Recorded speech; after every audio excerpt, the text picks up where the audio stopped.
Welcome to my channel friends. आज की video में आप पाकिस्तानी ड्रामा उडारी इस ड्रामे की कहानी के बारे में जान पाएंगे। फ्रेंड्स, वीडियो को स्टार्ट करने से पहले रिक्वेस्ट करना चाहूंगी, प्लीज चैनल को सब्सक्राइब जरूर कीजिएगा। इसके लिए सब्सक्राइब बटन पर क्लिक कीजिएगा, साथ बेल और ऑल के बटन पर लाजमी क्लिक कीजिएगा, क्योंकि इस पर क्लिक करने से आपको हमारी हटने आने वाली वीडियो की अपडेट मिल सकेंगी और आप हमारी वीडियो जो सबसे पहले देख पाएंगे। पाकिस्तानी ड्रामा उडारी इस ड्रामे की कहानी में दो मुख्तलिफ इलाकों यानी गांव शहर की जिंदगी की कहानी जो दिखाई गई है और इसके अलावा मॉडर्न सोसाइटी में होने वाले मसाइल के बारे में भी बताया गया है। कहानी में गांव में रहने वाले दो खानदान जो कि एक दूसरे के हमसाए हैं और इसके अलावा शहर में चार दोस्तों की कहानी जो म्यूजिक में अपना करियर बनाना चाहते हैं। गांव में रशीदा और साजिदा एक दूसरे के हमसाए हैं। रशीदा, जिसका निक नेम शीदा होता है, अपने शोहर माजिद और बेटी मीरा, बेटा एजाज और अपने एक भाई के साथ रहती है। ये लोग शादी ब्याह पर गाने बजाने का काम करते हैं और अपनी रोजी रोटी कमाते हैं और अपना गुजर बसर करते हैं। इनके इस काम की वजह से लोग हमेशा इनको फर्क की निगाह से देखते हैं। इनको मिरासी और भांड कहकर पुकारते हैं। मिरासी और भांड जैसे अल्फाज जो कि हमारे तबकाती फर्क की बुनियाद पर लोग अक्सर लोगों के बारे में जब इस्तेमाल करते हैं, जो कि एक डिसरिस्पेक्ट वर्ड्स होते हैं, ऐसा लोगों को नहीं करना चाहिए। कहानी में साजिदा एक बेवा और अपनी एक 10 साल बेटी जेबो के साथ रहती है और लोगों के घरों में खाने पकाने का काम करती है। मीरा साजिदा के भांजे अलियास को पसंद करती है, जिसको मीरा के घर वाले गाने बजाने की वजह से नापसंद होते हैं और वह हमेशा मीरा को कहता है अगर उसने कभी भी अपने घर वालों के साथ मिलकर किसी शादी पर गाया तो वो उससे ताल्लुक खत्म कर देगा। और इसकी इस बात की वजह से मीरा हमेशा अपने घर वालों से झगड़ती है और इनको ये काम छोड़ने को कहती है, लेकिन उसकी माँ हमेशा उसको डांटती है कि वो काम नहीं छोड़ सकते हैं। ये उनकी खानदानी मेरास है और इनके रिज़्क का जरिया है। मीरा की माँ उसको हमेशा साथ गाने को कहती क्योंकि इसकी आवाज अच्छी होती है, लेकिन वो अलियास की वजह से कभी अपनी माँ की बात नहीं मानती और हमेशा उसे नाराज रहती है। कहानी में आगे साजिदा जहाँ काम करती है, उसकी एक मालकन उसको दूसरी शादी करने का मशवरा देती है कि इस तरह उसको जल्दबाजी में वापस घर जाने की जरूरत नहीं पड़ेगी और उसका शोहर उसकी बेटी का ध्यान रख सकता है और उसको अपनी बेटी की फिक्र करने की जरूरत नहीं पड़ेगी। कहानी में आगे एक दिन साजिदा को घर वापस आते देर हो जाती है। रात का वक्त होता है। साजिदा को रास्ते में बदमाश लोग उसको अकेले देखकर छेड़ते हैं, लेकिन इम्तियाज वहाँ आकर उसको इन लोगों से बचाता है। इम्तियाज जो कि एक दुबई पलट एक अमीर आदमी होता है और साजिदा के शोहर परवेज का दोस्त भी होता है। वो साजिदा को शादी के लिए प्रपोज करता है, जिस पर वो पहले इनकार करती है, लेकिन बाद में जेबो की वजह से मान जाती है कि उसको काम से देर सवेर हो जाती है, तो अच्छा है जेबो के पास भी किसी को होना चाहिए। इस वजह से वो उससे शादी के लिए तैयार हो जाती है। रशीदा साजिदा की तरफ से इम्तियाज का रिश्ता उससे मांगती है और इनकी शादी बड़ी खुशी से करती है, क्योंकि साजिदा की अपनी बहन इसको शादी करने से मना करती है, लेकिन वो रशीदा के समझाने पर इस शादी पर राजी हो जाती है। कहानी में आगे मीरा और रशीदा खुशी से साजिदा की शादी में गा बजा रहे होते हैं कि इनको खबर मिलती है कि माजिद, रशीदा का शोहर, जो कि शहर मजदूरी के लिए गया होता है, एक एक्सीडेंट में उसकी मौत हो जाती है। ये सुनकर रशीदा दुखी होती है क्योंकि उसका शोहर जो अकेला कमाने वाला होता है। उसके जाने के बाद इनके घर में फाकों की नौबत आ जाती है। रशीदा साजिदा से उधार लेकर घर में गुजारा कर रहे होते हैं, लेकिन रशीदा इसी दौरान में अपनी बेटी मीरा को भी गाने बजाने के लिए तैयार करती है, लेकिन वो मुसलसल मना करती है और घर में फाकों की वजह से परेशान होकर साजिदा से मजीद उधार मांगने का फैसला करती है। इसी दौरान में इम्तियाज भी रशीदा की फैमिली के करीब होने की कोशिश करता है, लेकिन ऐसा वो मीरा पर बुरी नजर रखने की वजह से करता है, क्योंकि शादी के कुछ अरसे बाद इम्तियाज का साजिदा में कोई इंटरेस्ट नहीं रहता है, क्योंकि वो उसे उम्र में बड़ी होती है और इसके अलावा वो अपने एक दोस्त के मुंह से ये बात भी सुनता है कि उसके एक 1.5 उम्र दोस्त ने पैसा ज्यादा होने की वजह से अपने से 30 साल छोटी लड़की से शादी की और वही इसको ताना देता है कि उसने एक बुरी उम्र की औरत से शादी क्यों की है, जबकि वो जवान है, वो किसी भी छोटी उम्र की लड़की से शादी कर सकता है। इसी वजह से वो जेबो पर भी बुरी नजर रखता है, लेकिन इसी दौरान में उसकी नजर मीरा पर भी पड़ती है और वो मीरा के घर के हालात से बाखबर भी होता है। मीरा घर में फाकों की वजह से, क्योंकि ना तो वो गाने बजाने का काम करना चाहती है, लेकिन अपने घर वालों को भी भूखा नहीं देख सकती है, तो इसलिए वो साजिदा के घर से कुछ चावल मांगने जाती है, लेकिन जेबो और साजिदा घर नहीं होते हैं, तो वो इम्तियाज से इजाजत मांगकर चावल लेने उनके घर जाती है। मीरा के घर में तन्हा होने का फायदा इम्तियाज उठाता है और उसके पीछे घर जाता है और इसके साथ जबरदस्ती करने की कोशिश करता है और मीरा को ये भी कहता है कि वो इसके घर का सारा खर्चा उठाने के लिए तैयार है, लेकिन बदले में उसको उसकी सारी बातें माननी होंगी। और उसे ये भी कहता है कि इस बात के बारे में उसको किसी को भी ना बताए, जिस पर मीरा खुद को इससे बचाकर घर की तरफ भाग जाती है। मीरा के इस तरह भाग के आने की सूरत में उसकी माँ से पूछती है कि क्या हुआ है, जिस पर वो उसको इम्तियाज के बारे में बताती है और वो मीरा को लेकर उसके पास जाती है और उससे पूछती है कि उसने ऐसा क्यों किया, लेकिन वो इनकार करता है कि उसने ऐसा कुछ नहीं किया, वो इल्जाम लगा रही है। इसी दौरान में साजिदा भी वहाँ आती है और इनकी सारी बात सुनने के बाद अपने शोहर का साथ देती है और इम्तियाज उल्टा मीरा पर ही इल्जाम लगाता है और उसको कहता है कि इसने खुद इसको गले लगाया। साजिदा, जिसकी बड़ी बहन अलियास की वजह से मीरा के खिलाफ उसके कान पहले बढ़ चुकी होती है कि वो ऊंचे घर में शादी करने के लिए उसके बेटे को फंसा रही है और उसको कहती है कि वो भी इन डोमनियों और मरासियों से होशियार है, कहीं वो उसके शोहर को भी ना फंसा ले। और साजिदा शोहर के साथ मिलकर रशीदा को ही बेइज्जत करती है और उसको नीच जात और मरासी कहती है। साजिदा के इन अल्फाज की वजह से वो दुखी होती है। रशीदा को अपनी जिल्लत महसूस होती है और वो साजिदा के साथ अपने सारे ताल्लुकात को खत्म कर देती है। कहानी में आगे अलियास के माँ बाप उसको जायदाद से आग करने की धमकी देते हैं, जिसकी वजह से वो अपनी फुफ्फू की बेटी से शादी के लिए तैयार हो जाता है और मीरा के साथ सारे ताल्लुकात को खत्म कर देता है। जबकि दूसरी तरफ शहर में मिली और अर्श फरवा के साथ मिलकर गाना रिकॉर्ड करते हैं, लेकिन ऐसा फरवा अपनी माँ से छुप कर करती है क्योंकि उसकी माँ को इसके गाने बजाने के शौक बिल्कुल भी नापसंद होता है। वो नहीं चाहती है कि वो एक सिंगर बने। जब फरवा की माँ को इसके बारे में पता चलता है कि उसने गाने की रिकॉर्डिंग के लिए अपनी माँ से इजाजत नहीं ली और बगैर पूछे ही गाने को रिकॉर्ड करवाया, और वो फरवा पर बहुत गुस्सा करती है और उसको कराची पढ़ाई के लिए भेज देती है। उसको कहती है उसको म्यूजिक छोड़ना होगा क्योंकि वो उसकी इकलौती औलाद है और वो उसको म्यूजिक के पीछे अपनी जिंदगी खराब करने नहीं देगी। मिली और अर्श टीवी शो से पहले इस ग्रुप के इस तरह टूट जाने की वजह से दुखी होते हैं। इनको अपने ग्रुप के लिए एक लीड सिंगर की जरूरत होती है।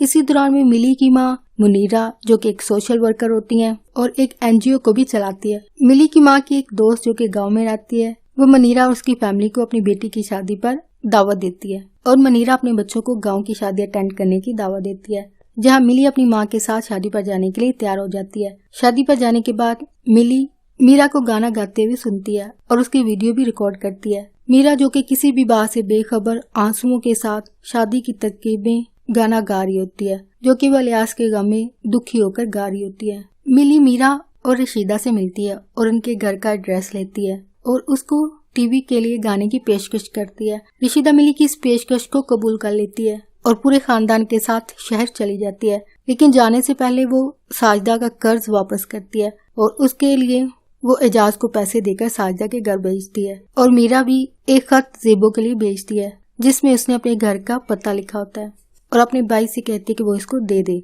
मिली और अरिश मीरा के घर आते हैं। फिर काफी लड़ाई झगड़े के बाद जाकर फरवा की जगह मीरा को रिप्लेसमेंट सिंगर के तौर पर ले लिया जाता है। पहले अरिश मीरा को नापसंद करता है और कहता है कि वो बैंड का हिस्सा नहीं हो सकती है, लेकिन वो आहिस्ता आहिस्ता सीख लेती है। मीरा अपने तलफ़्फ़ुज़ को बेहतर बनाने के लिए ट्यूशन्स लेती है और म्यूजिक की तालीम भी साथ लेती है और साथ साथ अपनी माँ से भी एक रिवायती तरीके की जो सिंगिंग होती है, जो कि ट्रेडिशनल सिंगर्स होते हैं, वो तालीम भी लेती है और इस तरह वो टीवी म्यूजिक पर कंपटीशन को जो है वो जीत लेते हैं। इसी दौरान में मीरा और अर्श भी एक दूसरे के करीब आते हैं। मीरा टीवी शो की वजह से बाकी तमाम लोगों से ज्यादा शोहरत और तरक्की हासिल करती है और अर्श इसको पसंद करने लगता है। अर्श मीरा को शहर में सेटल होने में काफी मदद करता है, उसके बहुत सारे काम खुद करता है और उसको एक गाड़ी खरीदने में भी मदद करता है। मीरा की शोहरत उसके गांव तक भी पहुंचती है। अलियास भी उसकी तस्वीर और वीडियो टीवी पर देखता है और वो उसको टीवी पर देखकर खुश होता है और फिर अपनी माँ को भी मीरा से रिश्ते के लिए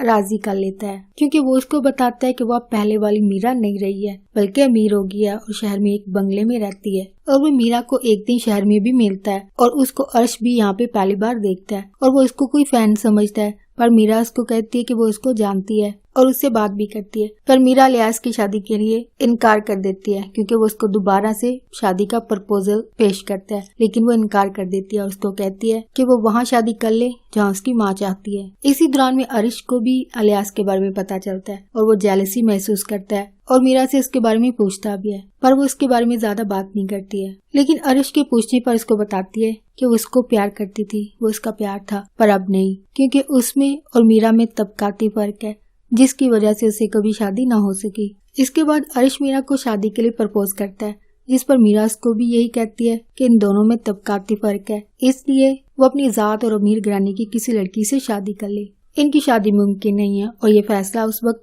ज्यादा मजबूत होता है जब मीरा एक दिन अर्श से मिलने उसके घर जाती है। इसी दौरान में वो अर्श की माँ की बातें सुनती है, आवाज सुनती है जो कि अर्श से कह रही होती है कि मीरा जैसी नीच दर्जे की जात वाली लड़की इस घर की बहू नहीं बन सकती है। मीरा उसकी माँ की तमाम बातों को सुन लेती है। इसी दौरान में अर्श को उसका मुलाजिम बताता है कि मीरा बीबी आई है, जिस पर वो उससे पूछता है कि वो कब आई। वो बताता है कि वो काफी देर से आई हुई है, जिस पर उसको अंदाजा हो जाता है कि उसने सारी बातें सुन ली होंगी। जिस पर वो मीरा को रोते हुए देखता है, लेकिन मीरा अर्श से बात करने से इनकार कर देती है। लेकिन अर्श अपनी माँ के इनकार के बावजूद मीरा से शादी पर बजिद रहता है। कहानी में आगे साजिदा अपनी जॉब पर हमेशा मसरूफ रहती है और ज़ेबो की तमाम जिम्मेदारियां वो इम्तियाज पर डाल देती है। इस बात का फायदा इम्तियाज उठाता है। मीरा के बाद वो ज़ेबो पर बुरी नजर रखता है। एक दिन बारिश होती है और साजिदा अपनी जॉब पर होती है तो इम्तियाज ज़ेबो को बहाने से कमरे में ले जाता है और इसके साथ जबरदस्ती करता है और उसको धमकी देता है कि अगर इसने इस बारे में अपनी माँ को बताया तो वो उसको और उसकी माँ को जान से मार देगा। और ज़ेबो डर की वजह से इस बात का जिक्र अपनी माँ से नहीं करती है।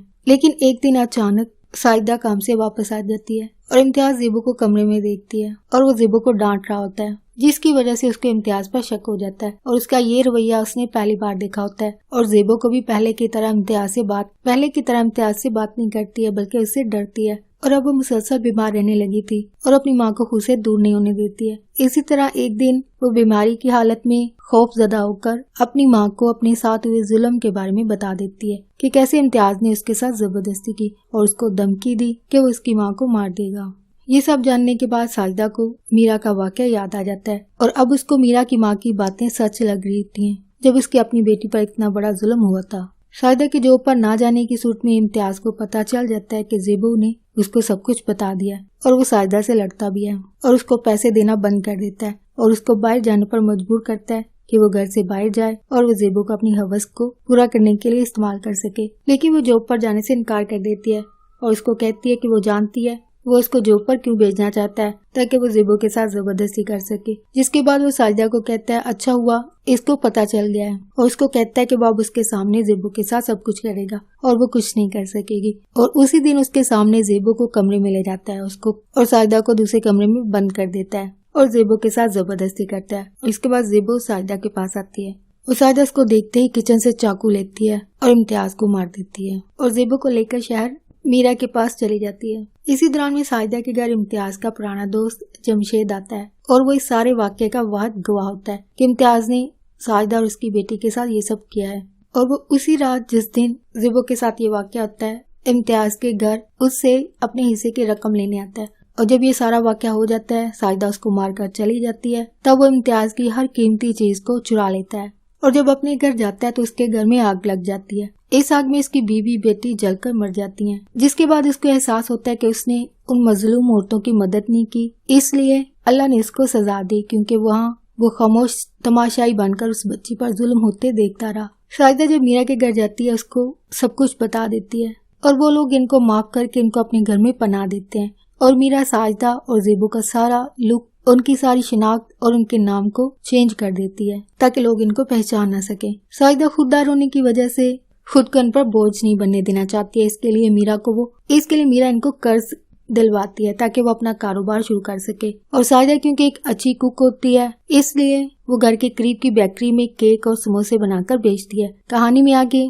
साजिदा एक दिन बेकरी में केक के पैसों के लिए वहाँ जाती है, जहाँ इम्तियाज जो कि मरा नहीं होता है साजिदा के मारने के बावजूद बच जाता है। उसको इस बेकरी में देखकर पहचान जाता है और उसका पीछा करके इसके घर पहुँच जाता है, जहाँ वो दोनों इसको देखकर डर जाती हैं। और साजिदा ज़ेबो को मीरा के घर भेज देती है और खुद इसी घर में रहती है, जहाँ इम्तियाज पुलिस को लेकर आता है और उसको मारने की वजह से उस पर केस कर देता है और साजिदा पर मुकदमा करवाकर उसको सख्त से सख्त सजा दिलवाना चाहता है। और वो ऐसा वो इसलिए पिक करता है क्योंकि उसको एक सियासतदान की पुष्टपनाही भी हासिल होती है और वो उसकी मदद कर रहा होता है। और इम्तियाज बदले में उस सियासतदान, उस पॉलिटिशियन के हर जायज और नाजायज काम कर रहा होता है। मीरा और उसकी माँ साजिदा की यहाँ दोबारा मदद करती हैं। अर्श जो कि पेशे से एक वकील होता है, मीरा इसको साजिदा का केस हैंडल करने को कहती है।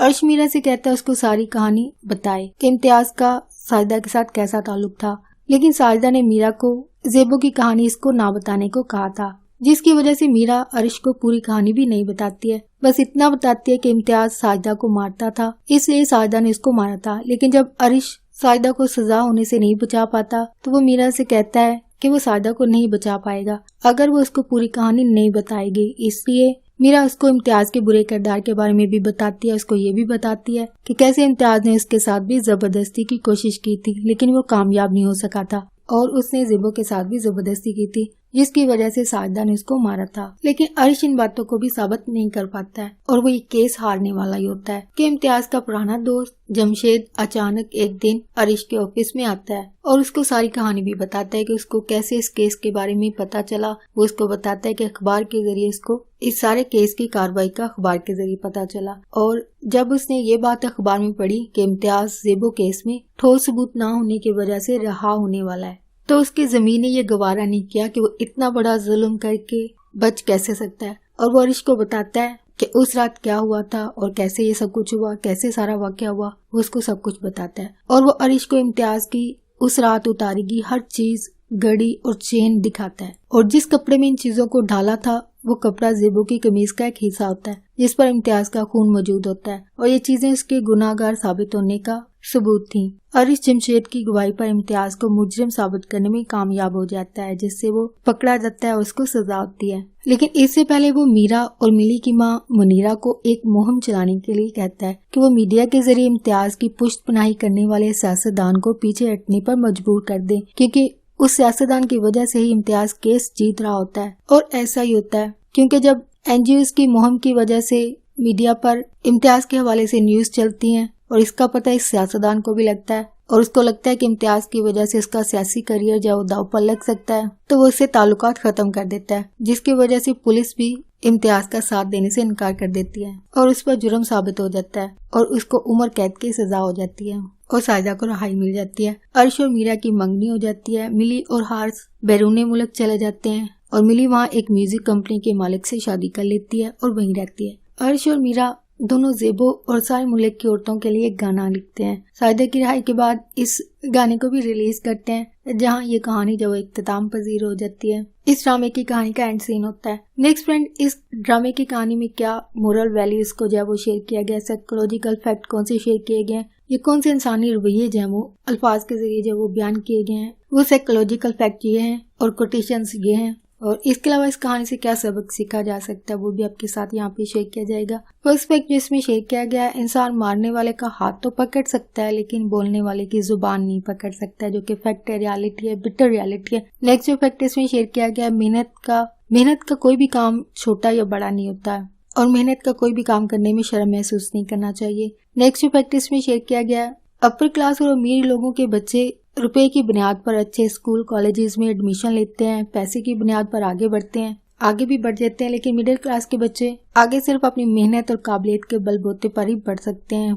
नेक्स्ट फैक्ट इसमें शेयर किया गया, अकेली औरत पर उंगली उठाना लोगों के लिए आसान होता है, यानी औरत पर लोग जब वो जल्द इल्जाम लगा देते हैं, जो कि फैक्ट है, रियलिटी है। नेक्स्ट फैक्ट इसमें शेयर किया गया, मरने वालों के साथ मरा नहीं जाता है। नेक्स्ट फैक्ट है, दो कश्तियों के सवार कभी कामयाब नहीं होते हैं। नेक्स्ट है, आज के दौर में किसी के पास खाने को हो या ना हो मोबाइल जरूर होता है, जो कि पिटर रियलिटी है, फैक्ट है, जो कि आजकल जो है काफी ट्रू फैक्ट है। आप इस हवाले से क्या सोचते समझते हैं, क्या एक्सपीरियंस आया, ये फैक्ट ट्रू है या नहीं है? प्लीज अगर अग्री या डिसएग्री भी करते हैं प्लीज कमेंट में लिखकर जरूर शेयर कीजिएगा। नेक्स्ट फैक्ट इसमें शेयर किया गया है, इंसान को तनख्वाह मिलने की बहुत खुशी होती है, जो कि फैक्ट है, रियलिटी है। ये भी एक साइकोलॉजिकल फैक्ट भी है कि इंसान जो है बहुत खुश होता है जिस दिन उसको तनख्वाह मिलती है। नेक्स्ट फैक्ट इसमें शेयर किया गया, अगर कोई अच्छा मुलाजिम हो तो उसका मालिक उसको कभी नौकरी छोड़ने नहीं देता है, उसको नौकरी पर जारी रखने के लिए उसकी सैलरी को भी बढ़ा देता है ताकि वो मुलाजमत ना छोड़े। आई थिंक इस फैक्ट के हवाले से जो जॉब करने वाले लोग हैं वो इस हवाले से जब ज्यादा बेहतर तरीके से बता सकते हैं ये दुरुस्त है या नहीं।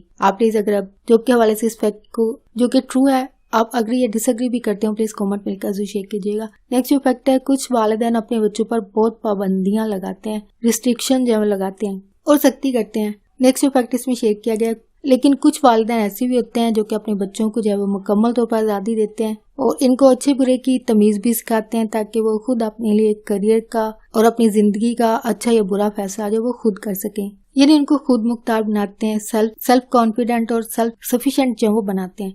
नेक्स्ट फैक्ट इसमें शेयर किया गया, जब किसी की बेटी पर जुल्म हो तो हमें कुछ नहीं होता है, लेकिन अगर अपनी बेटी पर जुल्म हो तो कलेजा की छलनी हो जाता है इंसान का। नेक्स्ट जो फैक्ट इसमें शेयर किया गया, इज्जत नफ्स और खुददारी, सेल्फ रिस्पेक्ट जो है एक अच्छी खूबी होती है इंसान की। नेक्स्ट जो फैक्ट इसमें शेयर किया गया, वक्त के साथ जो है वो सब कुछ बदल जाता है। नेक्स्ट जो फैक्ट इसमें शेयर किया गया, बाज़ औक़ात इंसान किसी भी एक फील्ड में कामयाब होना चाहता है पर नहीं हो पाता है, लेकिन अगर वो इंसान किसी दूसरी फील्ड में जाए तो हो सकता है वो पहली फील्ड से ज्यादा उसमें कामयाब हो जाए, यानी दूसरी फील्ड में ज्यादा कामयाब हो सकता है, बजाय पुरानी फील्ड के पीछे अपना वक्त और पैसा जाया करता रहे और कामयाबी भी ना हो। सो बेहतर है अपना पेशा और जॉब चेंज करके देखना चाहिए, बजाय वक्त जाया किया जाए। लेकिन इसी चीज की एक ऑपोजिट साइड भी है कि बहुत सारे ऐसे अफराद भी होते हैं कि एक से ज्यादा कई जॉब्स हैं वो चेंज करते रहते हैं, जॉब्स यहाँ स्विच होती रहती हैं और यानी एक जगह टिक कर जब वो काम नहीं करते हैं तो जाहिर बात है ऐसी सूट में भी कामयाबी नहीं होती है। नहीं, कहीं ना कहीं किसी फील्ड में आपको ठहरना होता है, उस पर एक टाइम पीरियड आपको देना होता है, देन आपको पता चलता है कि आया आप इसमें कामयाब हो सकते हो या नहीं हो सकते। यानी अगर आपको नहीं लगता है कि आप इसमें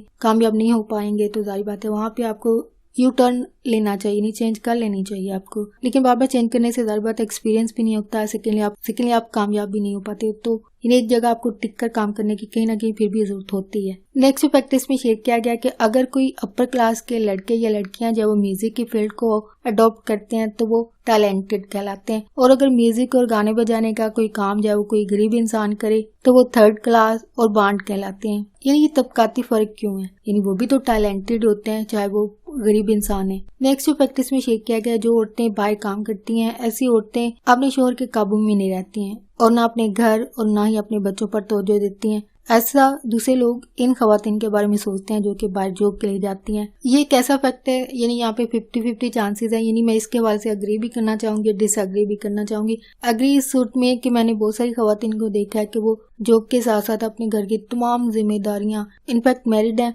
और अपने बच्चों की भी हर चीज को, रिस्पॉन्सिबिलिटीज को देखती हैं और साथ जॉब भी लेकर चलती हैं। लेकिन बहुत सारी ऐसी खवातीन भी देखी हैं जो कि टोटली इस फैक्ट के हवाले से बिल्कुल सही तस्वीर होती हैं। कैसी खवातीन जो होती हैं ना तो अपने शोहर के काबू में होती है, ना ही अपने घर और बच्चों पर तवज्जो दे रही होती है, यानी इस तरह की भी खवातीन होती हैं। यानी अग्री और डिसअग्री वाली सिचुएशन है यहाँ पे। आप इस फैक्ट के हवाले से क्या सोचते समझते हैं, आया ये दुरुस्त है या नहीं है, या अग्री या डिसअग्री भी करती हैं, आपका क्या एक्सपीरियंस है इस हवाले से प्लीज कॉमेंट में लिखकर जरूर शेयर कीजिएगा। नेक्स्ट फैक्ट इसमें शेयर किया गया है, दो मुख्तलिफ लड़कियों की कहानी है इसमें। एक वो जो गाने की शौकीन है, सिंगर बनना चाहती है और सिंगिंग के शौक के अलावा, एक पैशन के अलावा एक अच्छी लिरिक्स राइटर भी है, एक अच्छी सिंगर भी होती है, पर उसकी माँ उसको सिंगिंग को एक करियर के तौर पर लेने से हमेशा रोकती है और उसको हमेशा कहती है कि गाने बजाने में कुछ नहीं रखा है, उसको अपनी तालीम पर तवज्जो देनी चाहिए, जो कि ये भी एक अच्छी गाइडेंस होती है कि वो उसको तालीम पर तवज्जो देने को कहती है ताकि वो कोई अच्छी जॉब हासिल कर सके। और ये लड़की जब अपनी तमाम कोशिशों के बावजूद जब सिंगर नहीं बन पाती,